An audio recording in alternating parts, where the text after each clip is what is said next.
Right, so it should be recording. Yeah. Yeah. Okay, so we're here at Turnham Green in Chiswick. So do you want to say what brings you down here today and why you're here? Well, I think it's just very important for all white people to come and show the support for the Black Lives Matter movement, because we're facing, as we have throughout history, we're finally coming to wake up to the knowledge that we live within a white supremacist society, and unless we do something about it. We live in a white supremacist society, do we? Okay. Yeah, just embedded in terms of like racism is deeply embedded in our structural surroundings, and the statistics are there. You just need to look at them, and then you just need to say something about them. And I think that's the responsibility of the white person. It's not the responsibility of the black person to do that. It's not the responsibility of the black person to do what? It's the responsibility of the white person to try and dismantle structural racism. Right. Okay. And you don't think that's something that everyone should do together? Well, I think, yeah, collectively you can do it, but actually it's very important that white people take on the commitment and understand that it's a structure that we created and we've lived in and we've benefited from. And would you say you've personally benefited? Yeah, I think. And how would you? What would you say as an example of that? I mean, it's the ability to walk on the street and not be worried that you could be stopped and searched by a police officer. It's the ability to go into a meeting and not realise you're the only person of your ethnicity there. Right. And it's all sorts of things. And are these things you've experienced yourself? Yeah, I think once you realise what kind of privileges you have as a white person, you realise that they're kind of. So you've experienced white privilege? Yeah, because I'm a white person in a society that's structurally racist against, like, for white people and against black people. And what other examples of structural racism would you say there are? I mean, just the fact that I guess BAME, the reports of the COVID-19 report, obviously. That's shows. right. I remember them. I think they said that non-white people are disproportionately more susceptible to the virus than white people are. Yeah. Well, they're disproportionately affected by it. It's interesting. It is interesting because, weeks ago there were just about a month ago there were people protesting against the lockdown. And they were getting heavily criticised for it because it was putting themselves at risk and spreading the virus. So now there's these Black Lives Matter protests, and all of those concerns have seemed to have been abandoned, especially when non-white people are more susceptible to the virus. And then we get these big protests in London. I mean, yes, it is clearly a cause that's important to a lot of people. And they definitely feel that it's important to them. But it's interesting to observe how there's criticism for protests before, but then there's not as much criticism. There's not the same criticism of the protests now. It's quite an interesting. When you go to the protests that are in America saying open the shops, we want our barber shops open or something. There's a fundamental difference between what we're arguing for. This is arguing for basic. But the matter of protests putting people at risk because of the social distancing. Yeah. I mean, even here, it seems people have definitely tried.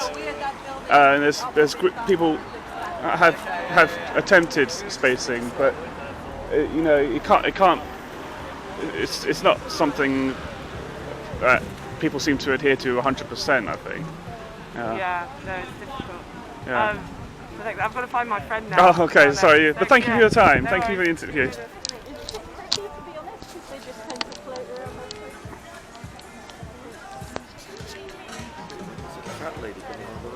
Let's see who else I want to talk to.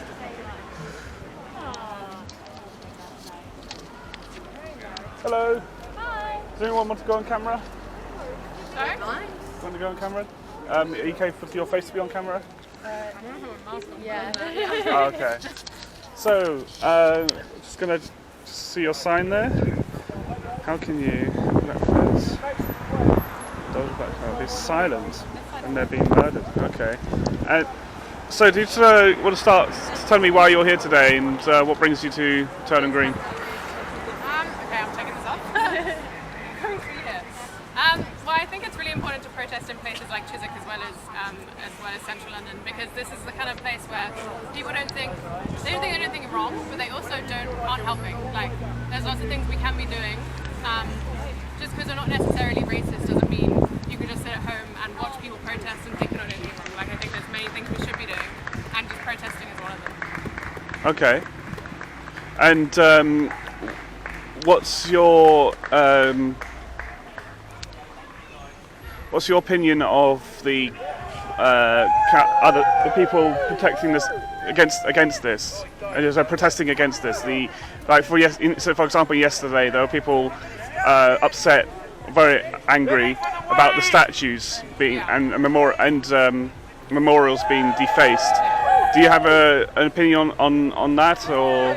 I think it's tricky because I understand why people are angry that statues people want to take statues down. But I think I understand both sides because, for example, Churchill, obviously there's a lot of reasons he was quite a racist man. But I also understand why people want to maintain our history and keep that up. So I don't think I have a personal opinion on it. I don't think he should be glorified in a sense, but I'm not sure about taking statues. I think I understand both sides. Yeah, I'm somewhat familiar with the reasons why people are critical of Churchill. Yeah. What would you say they are? What the reasons why they are? I'm not sure I can recite any now, but I know there are plenty of reasons. So you're sure there are plenty of reasons, but you're not sure what those reasons. I can show you research. Oh, if you okay. want. Yeah. Yeah. I mean, I looked it up. I've looked into it a little, somewhat. I admit it wasn't maybe that thorough, but there was, for one example, people might refer to his time in Africa and how he described the people in South Africa during the Boer War. And then there's also arguably Operation Ajax in Iran. Operation Ajax was when Winston Churchill and essentially the UK government and the CIA conspired against the democratically elected Iranian government purely because they didn't like communism. So they installed the dictator, the Shah, and then ultimately caused the rise of the Ayatollahs much later on. And then another example will probably be, I think, Kenya. The Kenya uprising happened under Churchill as well, which is actually during his second term as Prime Minister after the war. So there's those things that people have mentioned. Yeah, well, actually, I think a large problem is that I left school a year ago, and when we were taught history, it's very biased what we're taught.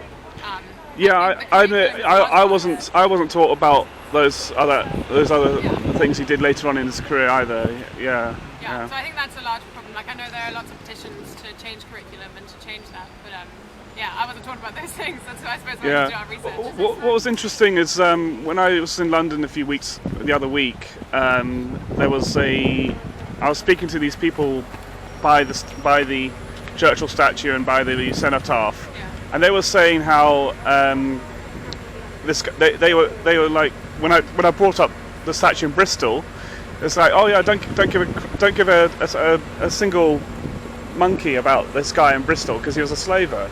So they didn't actually care that that statue had been taken down, because I mean that was like I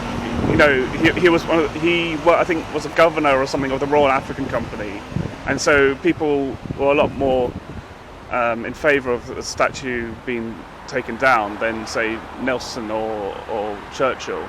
So some people now want Nelson's column taken down as well.